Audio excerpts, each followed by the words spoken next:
ડભોઈ શહેર અને સમગ્ર તાલુકા પંથકમાં આજે વાતાવરણમાં એકાએક મોટો પલટો આવતા સિઝનનો પ્રથમ વરસાદ તૂટી પડ્યો હતો. છેલ્લા ઘણા સમયથી અસહ્ય ગરમી અને અકળાવનારા બફારાથી ત્રાહિમામ પોકારી ઉઠાયેલા નગરજનો માટે આ વરસાદ આશીર્વાદરૂપ સાબિત થયો છે.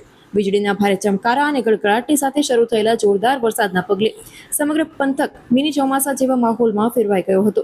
ખેતીલાયક વરસાદ થતા ધરતીપુત્રો ઝૂમી ઉઠ્યા હતા. આ સિઝનનો પહેલો વરસાદ વાવણી લાયક હોવાના અહેવાલો મળી રહ્યા છે. ત્યારે કૃષિ નિષ્ણાંતોના મતે આ વરસાદ આગામી ખરીફ પાકની વાવણી માટે ખૂબ જ ફાયદાકારક સાબિત થશે, જેથી ખેડૂતો હવે ખેતી કામની તૈયારીઓમાં જોતરાઈ ગયા છે. ગરમીથી હાશકારો, બાળકો અને યુવાનોએ માણી વરસાદની મજા. મે અને જૂન મહિનાની અસહ્ય ગરમીથી તોબા પોકારી ઉઠેલા ડભોઈવાસીઓ માટે આ વરસાદી ઝાપટું મોટી રાહત લઈને આવ્યું છે. નગરજનોનો લાંબા સમયની ગરમી બાદ આ વરસાદે ખરેખર જીવનમાં જીવ આણ્યો છે. વાતાવરણમાં જે ઠંડક પ્રસરી છે તેનાથી એસી અને પંખાની હવા પણ ફીકી પડી ગઈ છે. કુદરતે આજે સાચે જ અનોખી કૃપા કરી છે. પ્રથમ વરસાદના પગલે ડભોઈના નીચાણવાળા વિસ્તારોમાં સામાન્ય પાણી ભરાવાની સમસ્યા પણ સામે આવી હતી, પરંતુ ગરમીમાંથી મળેલી મુક્તિ આગળ લોકો આ નાની તકલીફ પણ ભૂલીને મેઘરાજાના આગમનને વધાવી રહ્યા છે.